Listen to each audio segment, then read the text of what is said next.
Welcome all. Today we discuss about Kaplan turbine.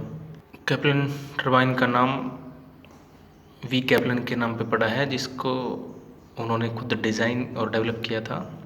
कैपलन turbine एक axis flow turbine है, जिसमें जो वाटर है एक्सिली एंटर करेगा और एक्सिल डायरेक्शन में ही उसका डिस्चार्ज होगा। जब वाटर गाइड वेन से पास करेगा तो उसको 90 डिग्री के ऊपर हम टर्न करवा के शाफ्ट की एक्सिस की डायरेक्शन में वाटर की एंट्री करवा देंगे।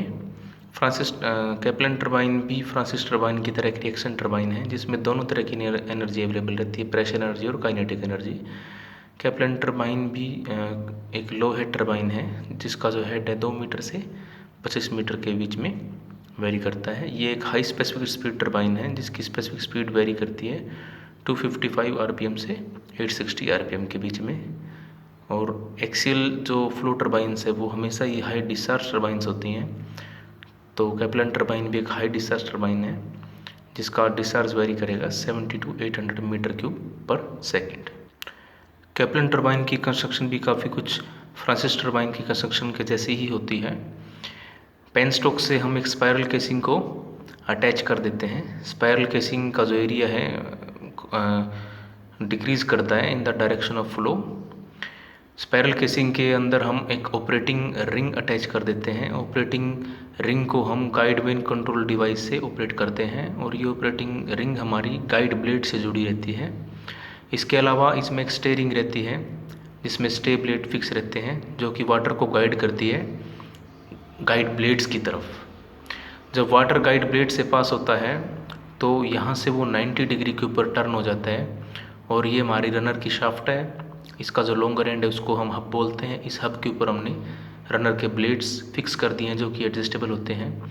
तो वाटर यहाँ से 90 डिग्री पे टर्न करेगा, ब्लेड्स को स्ट्राइक करेगा, इस टर्बाइन को रोटेट करेगा, और यहाँ से जो टर्बाइन की शाफ्ट जनरेटर की शाफ्ट से कपल रहेगी, तो जनरेटर में इलेक्ट्रिसिटी प्रोड्यूस हो जाएगी। यहाँ से वाटर स्ट्राइक करने के बाद ड्राफ्ट रूट से होता हुआ टेल रेस की तरफ मूव कर जाएगा।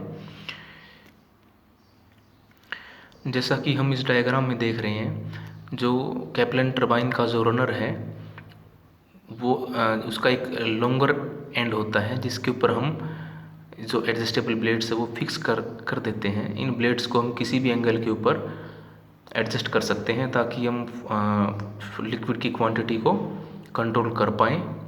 Components of कैपलन turbine. So first component है पेनस्टॉक, जो कि एक लार्ज डायमीटर की पाइप होती है, जो कि टर्बाइन के इनलेट और डैम के बीच में कनेक्ट की जाती है, और ये स्टील की बनी होती है। सेकंड कंपोनेंट है स्पायरल और स्क्रोल केसिंग।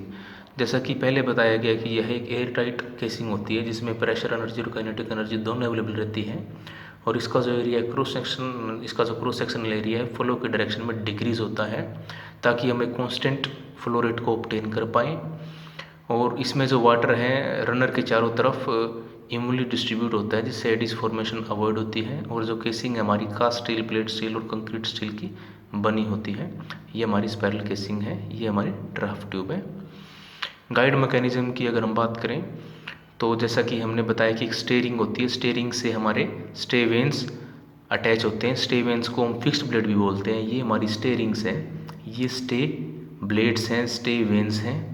ये लिक्विड को गाइड करेंगे इसके अंदर जो गाइड ब्लेड होते हैं उसकी तरफ। इस डायग्राम में भी दिखाया गया है कि पहले स्टे वेन्स अटैच होते हैं, उसके बाद जो हमारे रनर के चारों तरफ है वो गाइड वेन्स अटैच होते हैं। नेक्स्ट है guide blade. Guide blade runner के चारों तरफ अटैच किए जाते हैं, जो कि केसिंग में जुड़े रहते हैं। इनका जो शेप है वो इनका शेप एरोफॉइल शेप में रहेगा, ताकि हम एक पर्टिकुलर रिक्वायर्ड डिज़ाइन एंगल के ऊपर लिक्विड की जेट को स्ट्राइक करवा पाएँ टर्बाइन के ब्लेड्स के ऊपर। इनके बीच की विड्थ को हम कंट्रोल कर सकते हैं। ये एडजस्टेबल ब्लेड्स होते हैं, और ये प्रेशर एनर्जी को भी काइनेटिक एनर्जी में कन्वर्ट करने का काम करते हैं।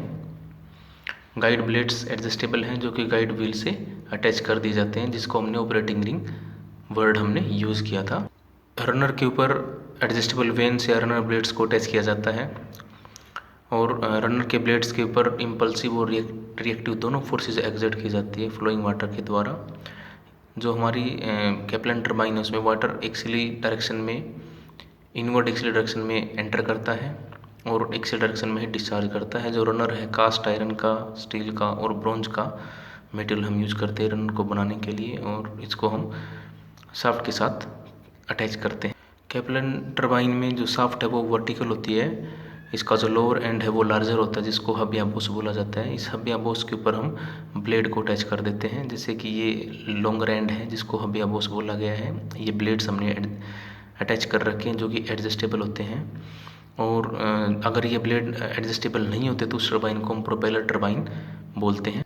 ड्राफ्ट ट्यूब बेसिकली एक इंक्रीजिंग क्रॉस सेक्शनल एरिया की ट्यूब होती है जिसको हम रनर के टरबाइन के एग्जिट के साथ कनेक्ट करते हैं ताकि जो लिक्विड है उसको हम टेल रेस की तरफ फ्लो करवा पाएँ।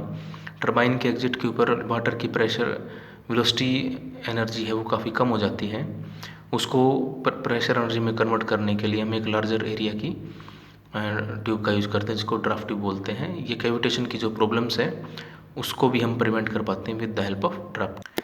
कैप्लन टरबाइन काम कैसे करती है? सबसे पहले जो वाटर है स्क्रोल केसिंग में एंटर करेगा पेन स्ट्रोक से और वो गाइड ब्लेड की तरफ मूव करेगा। गाइड ब्लेड उसको 90 डिग्री के ऊपर टर्न करवाएंगे और रनर जो कि उसका वर्टिकली माउंट होता है एक्सिल डायरेक्शन में उसको टर्न करवा देंगे।